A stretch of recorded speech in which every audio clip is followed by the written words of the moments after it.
Lorsque Falakiko décide de devenir la référence qu'elle est aujourd'hui, elle était encore au collège. Elle réussit le concours d'entrée à l'école de sage-femme en 1994 avec un bac SMS et apprend son métier au CHU de Bordeaux jusqu'en 1998. Un métier qu'elle trouve très passionnant.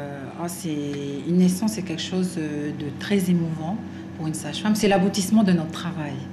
Parce que sage-femme, ça commence par la grossesse.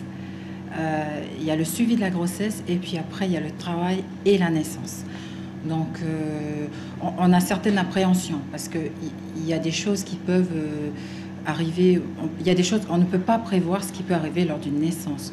Par exemple, s'il y a un problème, césarienne en urgence, des choses comme ça. Mais c'est quelque chose de toujours très émouvant de voir un enfant naître. On donne la vie quand même. Donc voilà, moi j'ai choisi cette profession parce que je trouve que c'est une profession qui est... c'est une vocation et c'est quelque chose de magnifique de donner la vie tous les jours. La Mangatouitui, comme la surnomme sa famille, voulait se rapprocher de ses parents qui habitent ici, à Falaleu. Après 10 ans au CHT de Magenta à Nouméa, cette femme exemplaire de 34 ans se plaît bien ici. On ne peut pas comparer l'hôpital de Wallis et l'hôpital de Magenta parce que Magenta, c'est quand même le plus grand centre qui reçoit tout ce qui est accouchement en Calédonie, à part les cliniques.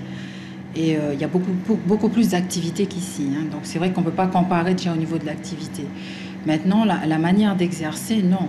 Je pense qu'on a quand même les outils qu'il faut pour travailler sur Wallis et Futuna. Il faut simplement s'adapter à la population et aux traditions. Cette cadette d'une famille de 7 enfants, mariée et mère de 2 petits bouts de chou, va travailler à Wallis pendant 5 ans. Ici, elle se prépare pour un événement heureux. Son vœu le plus cher, faire aimer ce métier à des jeunes filles de l'île natale de ses parents, qui lui est si chère.